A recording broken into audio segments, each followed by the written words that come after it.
Mr. Chairman. Excuse me. Mr. Waltz, these last few months have illustrated how China is all too eager to take advantage of our disengagement at the UN and around the world. And while we may not all like what some UN institutions do, if we aren't at the table, we can't influence the agenda. So do you agree that if confirmed, a central responsibility of your role at the UN will be to ensure that the United States is present, able, and willing to counter the PRC's growing influence at the UN? Thank you, Senator Shaheen. I appreciate the question. I agree it's absolutely critical.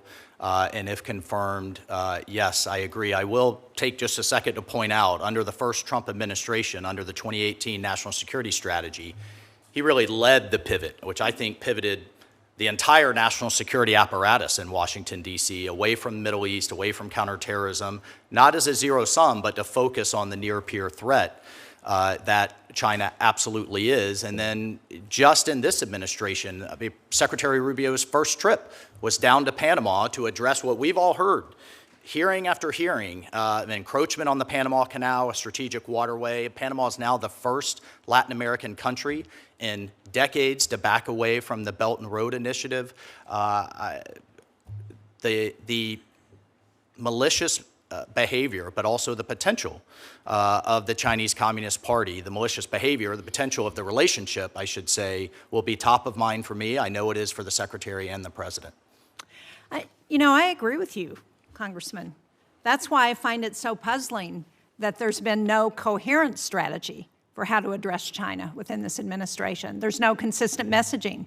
If you look at where China is moving in, where the United States has moved out, within days of our shutting down of USAID and foreign assistance programs, China was already labeling the United States as an unreliable partner. Within months, China has moved in to so many of those foreign assistance programs that have been shut down, that had been operating for years to provide a role for the United States in so much of the world. And we have packed up our bags and gone home, and China's there. They're on the ground. And if you read the report, you will see instance after instance that questions why what we're doing makes us stronger against China and allows us to compete. So let me ask another question about the UN, because this administration has outlined a host of cuts to UN and its sub-agencies.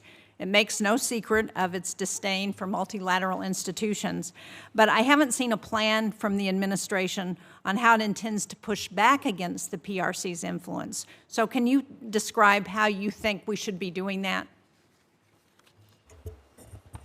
Thank you, Senator Shaheen. Just a few points to address there.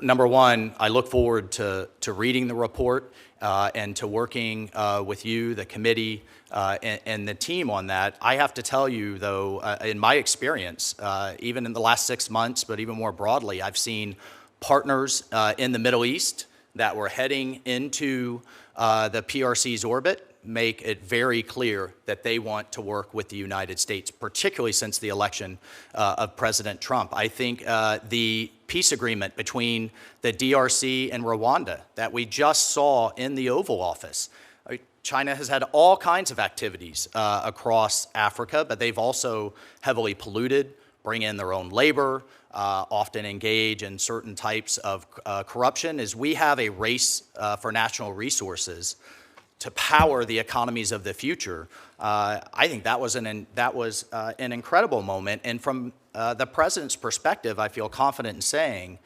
that he sees the power of our markets, he sees the power of our economy, he sees AI and energy and other things that we need to unleash in the future.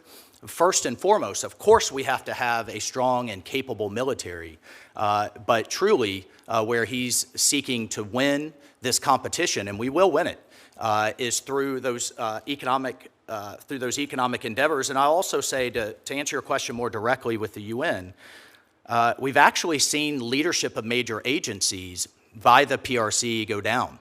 This was an initiative started in the first Trump administration. There's an office now in the State Department International Organizations. It's very focused on these races. They've gone from 4 to 1.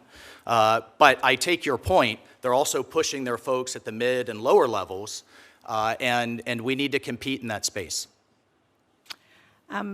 Well, thank you. I appreciate that. Can I just, I'm a little over time, but I'd like to hear your thoughts on what the UN's role in Syria should be as we're looking at, I think the Trump administration has taken important steps to removing barriers around the sanctions that have been a problem for Syria moving forward. So what should the UN's role be there? Thank you, Senator. It's something that Secretary Rubio in particular, but the entire administration has looked very closely at.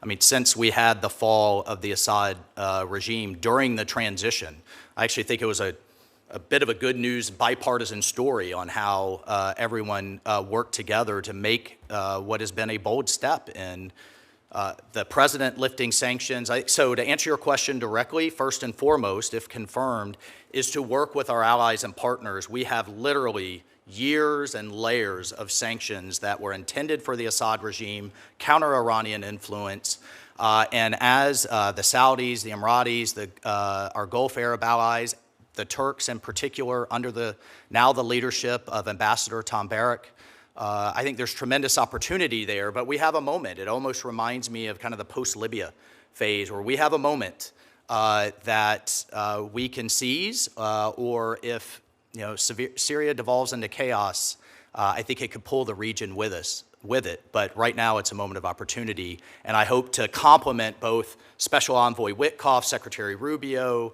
Ambassador Barrack, and others with our efforts up in the UN. Well, hopefully we'll do better in Syria than we did in Libya.